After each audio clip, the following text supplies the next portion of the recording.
गुरु जी के चरण कमलों में शत शत नमन, कोटि कोटि प्रणाम। और सारी संगत जी नमस्कार, जय गुरु जी, प्रणाम।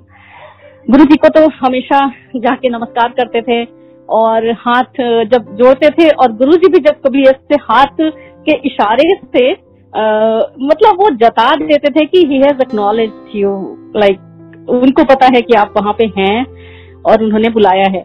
तो वो एक बड़ी प्यारी अनुभूति होती थी। गुरु जी भी हाथ हिला देते थे, कभी हाथ जोड़ दे, इतनी उनकी, सोचिए आप खुद रब होते हुए भी हमारे जैसे क्षुद्र मनुष्यों के साथ ना सिर्फ बैठे, उसी हवा में सांस ली, बल्कि हमें इतना एट ईज फील कराया, इतना कंफर्टेबल कर दिया कि हमको कभी ऐसा लगता नहीं था कि हम, मतलब we were never overwhelmed, we never felt small.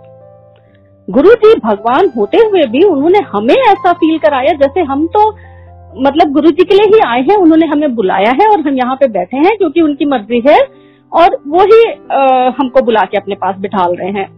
तो कभी भी हमें उन्होंने ऐसा नहीं फील कराया कि हम तो मतलब, बल्कि अपनी किस्मत पे बड़ा अच्छा, we used to take pride and we still like till date I take pride in that, कि हमें गुरु जी ने लायक समझा कि बैठाया अपने पास में, अपने चरणों में, और जगह दी कि मतलब क्या खुशकिस्मती है, देवताओं को भी नहीं नसीब होगी। तो ये गुरु जी की बहुत बड़ी महिमा है। उनकी महिमा तो जिंदगी भर करते रहे तो भी कम पड़ेगी।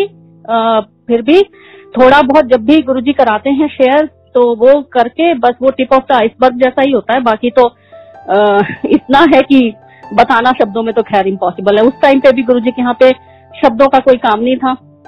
आई डोंट रिमेम्बर कि कोई बात ज्यादा होती हो गुरु जी से, बिल्कुल भी नहीं।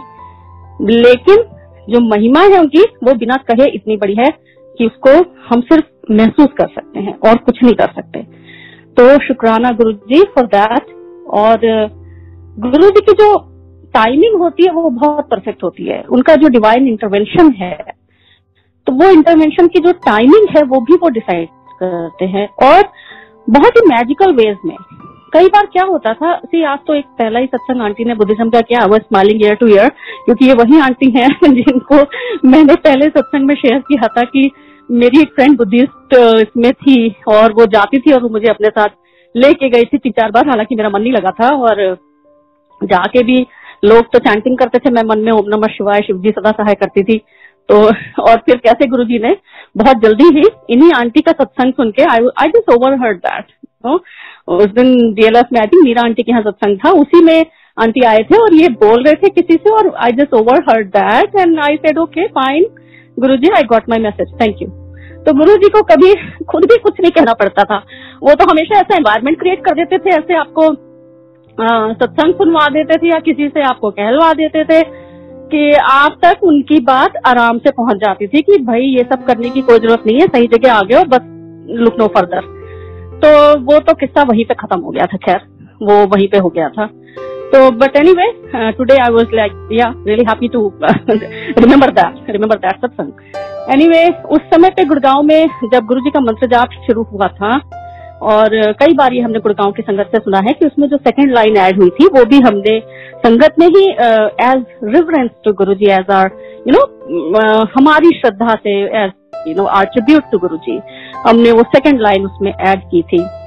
तो वो लाइन भी, इस महामंत्र से ज्यादा कोई बड़ा मंत्र नहीं है। फर्स्ट ऑफ ऑल गुरुजी ने कभी किसी दूसरे मंत्र के लिए नहीं बोला, नॉट इवन महामृत्युंजय। शिव पुराण पढ़ने के लिए गुरुजी ने बोला, लेकिन महामृत्युंजय मंत्र जाप के लिए नहीं बोला। और अगर कोई मंत्र जाप है तो सिर्फ यही है, ओम नमः शिवाय शिवजी सदा सहाय, ओम नमः शिवाय गुरुजी सदा सहाय, जो बड़े मंदिर में हमेशा से है। और ये गुरुजी ने ही लिखवाया। बड़े मंदिर में जो शिव जी की मूर्ति के पीछे, गद्दी के पीछे जो मंत्र जाप लिखा है नानक देव जी की तस्वीर के साथ, वो गुरुजी ने करवाया, लिखवाया, और हमारे सबके लिए सिर्फ और सिर्फ वही एक मंत्र है, no other mantras and chantings and whatever. तो मंत्र जाप, और शिव जी जब गुरुजी ने शिव पुराण पढ़ने के लिए कहा तो मेरे पास तो खैर my father used to read that, तो मेरे पास गीता प्रेस की एकदम पुरानी वाली, I think that's very old now, उसके pages they have all turn brown, but still मेरा इतना उस से कनेक्शन है कि मैं कभी दूसरे कोई शिव पुराण मैंने खरीदी नहीं और उसी को मैं पढ़ती रही। एंड वो एकदम बड़ी वाली है जो ब्राउन गीता प्रेस वाली है, ओरिजिनल वाली, गोरखपुर वाली। तो उसको हमेशा शिव पुराण में खुद भी लिखा हुआ है, आप पढ़ेंगे तो देखेंगे कि एक तरीका होता है पढ़ने का, उसको लाल कपड़े में लपेट के रखना चाहिए। लाइक ये नहीं कि आप चलते फिरते पढ़ रहे हैं, ऐसे नहीं, बैठ के शांति से एक ही लाइन एक ही पेज पढ़ें, लेकिन पाठ की तरह करें, तो आपको उसका पूरा पूरा फल मिलेगा। खैर ये गुरुजी करवाते हैं, so you will understand that. Speaking of timing and divine intervention of Guruji, तो जब हम गुरुजी के यहाँ जाते थे तो सी गुरुजी के यहाँ बहुत तरह के लोग आते थे। And I tell you like people from all all walks of life, as I say, लोग जो दिन भर में न जाने किस किस मुश्किल से गुजरे हैं। किसी की बॉस से लड़ाई हुई है, किसी के घर में लड़ाई, या किसी को हेल्थ का इश्यू है, या किसी के बच्चे के एग्जाम ठीक नहीं हो रहे, मतलब you name it. And even the politicians, उनका कुछ कुछ हो रहा है। लेकिन गुरुजी के यहाँ आते ही वो जो सारी थकी हुई आत्माएं जो सोच होती थी, गुरुजी के चारों तरफ बैठते ही जैसे सब बिल्कुल शांत हो जाते थे। बिल्कुल सबकी जिंदगी में बाहर चाहे जो कुछ भी चल रहा हो, लेकिन गुरुजी के यहाँ आते ही, पैर रखते ही अंदर, जैसे गुरुजी सब कुछ अपने कंट्रोल में कर लेते थे और सब शांति से बिल्कुल बैठ जाते थे, भले ही अब पर्सनल लाइफ में पूरा अपसाइड डाउन हो रखा हो। तो ये गुरुजी का ऑरा, उनका प्रताप था। और वो उस पे बराबर एक एक बंदा जो वहां एक एक संगत आई है, गुरुजी कॉन्स्टेंटली उस पे काम कर रहे होते हैं, काम कर रहे थे उस टाइम पे भी। Like he was working continuously on that संगत, चाहे वो उसकी जो भी नीड हो, ग्रोथ हो, व्हाटएवर। पॉलिटिशियंस, गुरुजी कभी किसी पर्टिकुलर पॉलिटिकल पार्टी को फेवर नहीं करते थे। उनके यहाँ बीजेपी के भी लोग आते थे, कांग्रेस के भी आते थे, मायावती भी आती थी, शरद पवार भी आए थे। तो गुरुजी ने कभी कोई बंदिश नहीं रखी कि वो एक पर्टिकुलर पार्टी के ही हैं और उसी को सपोर्ट करते हैं। No, never. हर तरह के लोग आते थे और हर पार्टी से आते थे, हर थॉट प्रोसेस के, हर ओपिनियन के, डिफरेंट, मतलब बहुत ही डाइवर्स दरबार होता था। तो आज तक हमें यही समझना है कि संगत गुरुजी की, भले ही हम we should learn to agree that जो भी हो जाए, even if we don't agree with each other, हमें फिर भी ये सोच के रहना है कि हम संगत हैं गुरुजी की। तो उस टाइम पे भी डिफरेंट अप्रोचेस थी सबकी, लेकिन गुरुजी के हाथ ही सब एक ही हो जाते थे, क्योंकि हम सिर्फ गुरुजी की संगत बन जाते थे। Agree to disagree, that's the thing. तो जब गुरुजी के यहाँ जाना शुरू किया, और गुरुजी ने जब गड़वी ब्लेस करके दी थी, उसके बाद with in like few months I conceived. And जब जाते थे गुरुजी के यहाँ पे, तो अंदर जाते थे और पूरे throughout pregnancy I shared many times, बैठना गुरुजी के सामने, और बहुत ही डिवाइन, ऑफ कोर्स गुरुजी वहां बैठे हैं, you are breathing in the same air, तो उससे बढ़ के डिवाइन क्या होगा। तो वहां बैठ के शब्द कीर्तन सुनना, लंगर प्रसाद खाना, like as a pregnant woman also it is very highly recommended, कि बोलते हैं प्रेगनेंसी में माँ जो सोचती है, खाती है, वो सारा बेबी पे उसका असर आता है, संस्कार वहीं से पढ़ते हैं। तो अब ऑफ कोर्स वो बिल्कुल दिखता भी है, गुरुजी के ब्लेस किए हुए सारे बच्चे, गुरुजी ने खुद कहा था कि बहुत ही चोजन सोल्स होते हैं, गुरुजी चुन के देते हैं। तो जाते थे, और जब when my daughter was born, तो उसको फिर गुरुजी के पास लेके गए थे और गुरुजी के चरणों में रख दिया था, और गुरुजी ने स्माइल करके उसको ब्लेस किया था। अब क्या हुआ था कि पहले तो हम 4 दिन चले जाते थे ऐसे करके, तो गुरुजी की टाइमिंग और इंटरवेंशन मैं बता रही हूँ। उसके बाद धीरे धीरे टुवर्ड्स द फुल टाइम गुरुजी ने संडे को आने को बोल दिया, and that was so timely, क्योंकि उस टाइम तक मतलब ऐसा हो जाता है कि you can't sit for long hours. लेकिन उसके बावजूद मैं पूरा फ्लोर पे वहां पे बैठती थी आराम से चौकड़ी मार के, और गुरुजी के सामने जाके पूरा बाउ डाउन करना, गुरुजी को मत्था टेकना without any complication, and that was such a smooth selling. उसके बाद जब संडे को आने को बोल दिया तो ठीक है, संडे को जाने लगे। सो माय अंकल, उनकी सेवा और भी ज्यादा बड़ी थी, वो बाहर बेबी सिटिंग करते थे। तो my son was small that time, 3-4 years, and वो बाहर से ही आते थे, फिर मथा टेकते थे और फिर उसको लेके चले जाते थे। तो ये हमारा सिलसिला चलता था, क्योंकि हम दोनों को ही इतनी लगन थी गुरुजी की कि हम में से कोई भी घर पे रुकने को तैयार नहीं था कि कोई एक चला जाए और दूसरा बंदा घर पे रुक जाए। तो हम दोनों को ही गुरुजी ने ऐसे ब्लेस किया। My uncle like he studies from IIT Delhi, तो वो वहीं पे थे दिल्ली में पूरा टाइम, लेकिन गुरुजी के उस टाइम पे दर्शन नहीं हुए। व्हेन वी गॉट मैरिड तब गुरुजी ने बुलाया एज कपल हम दोनों को, और हम साथ में ही जाते थे। और गुरुजी हमेशा ये पसंद करते थे कि अंकल आंटी साथ में आए और आके दोनों ब्लेसिंग दें। ये गुरुजी ने बोला भी था और गुरुजी यूज्ड टू लाइक दैट। तो हम हमेशा साथ में गए और कभी भी ऐसा नहीं हुआ कि हम में से कोई एक गया हो, फिर हम साथ साथ जाते थे। Then when my daughter was born, तो उस टाइम पे अब क्या हुआ, अब भी जाते थे, और बल्कि वो छोटी सी थी 2-3 महीने की, and she was so cute. Of course Guruji की ब्लेस्ड बच्चे हैं, तो लाइन में जब खड़े होते थे मत्था टेकने की, तो संगत भी आगे पीछे सब उससे ही खेलने लगते थे, उसको खिलाने लगते थे। तो बड़ा एक अच्छा प्यारा सा इंटरेक्शन रहता था। देन व्हाट्स हैपेंड कि हम जब जाते थे तो फिर हमें गुरुजी ने यूके भेज दिया था। जब लौट के आए वहां से तो बिटिया भी थोड़ी बड़ी हो गई थी। तो धीरे धीरे करते करते फिर ये हुआ कि अब बच्चे दोनों छोटे थे, तो हमारा जाना तो होता था, लेकिन जो ड्यूरेशन था वो थोड़ा कम हो गया था। मतलब बजाय 2 घंटे के हम 1 घंटे बैठते थे। But what I am telling you कि गुरुजी के यहाँ ये मैटर नहीं करता था आप कितनी बार आ रहे, उनको उनके सामने किया गया एक नमस्कार ही अपने आप में पर्याप्त होता है, अपने आप में पूरा होता है। और गुरुजी के तो सिर्फ नजरें उठाने की देर है, वो एक नजर उठा दे तो ही आपको ब्लेस कर देते हैं। बार बार उनके सामने जाके बोलना या मत्था टेकना, उससे नहीं कोई फर्क पड़ता।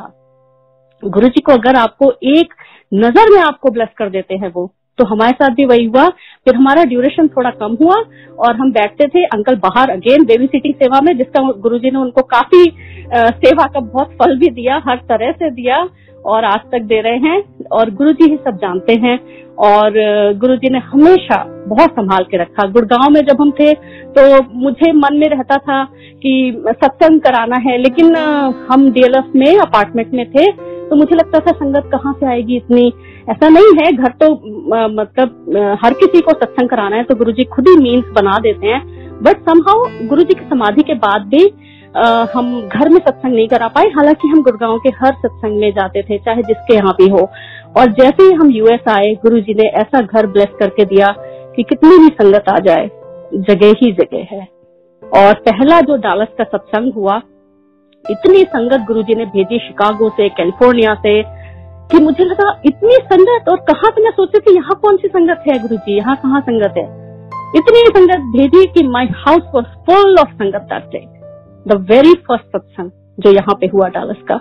और आज तक गुरुजी, अब तो खैर लॉकडाउन की वजह से हम आपस में सत्संग कर रहे हैं घर में, लेकिन otherwise every Mahashivratri there is a big grand satsang जो गुरुजी जैसा करते हैं। गुरुजी का हर काम बिल्कुल लार्जर देन लाइफ, और वो वैसे ही है आज तक। तो बस गुरुजी की ऐसे ही मेहर है, गुरुजी की कृपा है, सब चल रहा है। और बड़े मंदिर का बहुत बहुत मतलब कण कण इतना पवित्र, इतना जन्नत है कि उससे बड़ा स्वर्ग नहीं होगा। एक बार मैं 2005 में एक स्मॉल बताती हूँ सत्संग, then I will end it.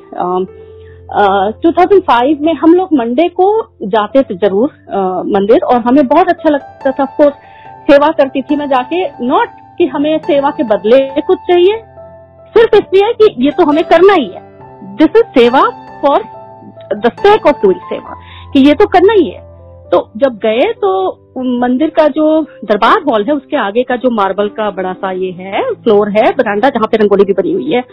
तो मैंने वहां पे देखा कि पोछा मुझे लगा मैं लगा दूं। तो सिमला अंकल खड़े थे वहीं पे, तो वाटर कूलर होता है उसके जस्ट बगल में एक टैप है, नल है, राइट, जिससे पानी डाला जाता है पेड़ों में। तो मैंने उनसे कहा, तो उन्होंने कहा लगा दो। तो बाल्टी पोछे की और पोछा मैंने लिया और लेके गई सीढ़ियों पे, and my daughter was born with C-section just before that. So I think not even like 1.5-2 महीना ही हुआ होगा। और मैं वो बाल्टी मैंने उठाई, ऊपर लेके गई, और उस दिन बस मुझे लगा कि ये पूरा ही, और कोई वहां पे था नहीं, तो मैंने वो पूरा पोछा उसको लगाया। और जो एक साइड की विंडो है, जो ग्लास विंडो है जहां से अंदर दिखता है, दर्शन होता है दरबार का, हालांकि दरबार बंद था, तो मैं वहां पे जब पोछा लगा रही थी तो मैं अचानक खड़ी हुई, तो मैंने अंदर की तरफ देखा और मुझे पता नहीं क्यों लगा गुरुजी है वहां पे। मतलब एक अंदर से फीलिंग आई जैसे गुरुजी है यहाँ और देख रहे हैं मुझे। तो मुझे बहुत अच्छा, like that sense chill down my spine, और बहुत अच्छा लगा। और फिर मैंने वो पोछा पूरा लगाया, बाल्टी रखी वापस, पोछा धोया, आ गए। उसके बाद why I am telling you, I am relating this now, कि जब गुरुजी की समाधि हो गई, महासमाधि के बाद, अच्छा महासमाधि में भी the last supper, the last Sunday we were there, but उसके बाद जब गुरुजी की समाधि हुई, बहुत ही मिस्टीरियस तरीके से I felt sick that day and I was hospitalised. तो मैं गुरुजी के बड़े मंदिर उस दिन नहीं थी जब फाइनल राइट्स हुए थे, मैं हॉस्पिटल में थी फॉर सम अननोन रीजन, आज तक नहीं पता मुझे, और उसके बाद मुझे पता चला था। बट एनीवे, शायद गुरुजी चाहते नहीं थे कि I just maybe I was not able to tolerate that. So anyway, तो महासमाधि के बाद एक बार मैं, संगत बहुत कम हो गई थी, डिस्पर्स भी हो गई थी, और बड़ा सबके मन में एक रहता था, लेकिन फिर भी गुरुजी ने सबको बहुत संभाला। तो लेकिन जाना हमारा एकदम कंटिन्यूड रहा, गुरुजी ने उसमें कहीं कोई कमी नहीं आने दी, और बल्कि और बढ़ा दिया जाना। तो रात में बड़े मंदिर में लाइन में संगत लगी हुई थी, और अचानक मेरे सामने, उसी विंडो के सामने एक आंटी थी, उन्होंने कहा, ओ लुक इनसाइड, गुरुजी के दर्शन हो रहे हैं।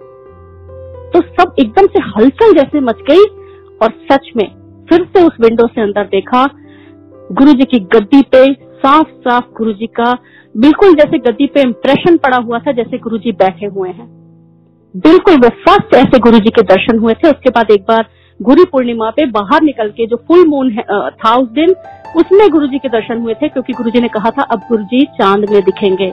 एवरी फुल मून गुरुजी चांद में आते हैं, आप देखिए हर पूर्णमासी को गुरुजी के दर्शन चांद में होते हैं। और इवन जो एलईडी स्क्रीन था बड़े मंदिर का, संगत को पुरानी याद होगा, उसमें भी गुरुजी ने दर्शन दिए थे। So thank you Guruji for these very very beautiful magical mystical moments, इतनी ब्लेसिंग्स के लिए शुक्राना गुरुजी। थैंक यू सो मच गुरुजी। संगत जी आपका भी बहुत बहुत धन्यवाद। Thank you. जय गुरुजी।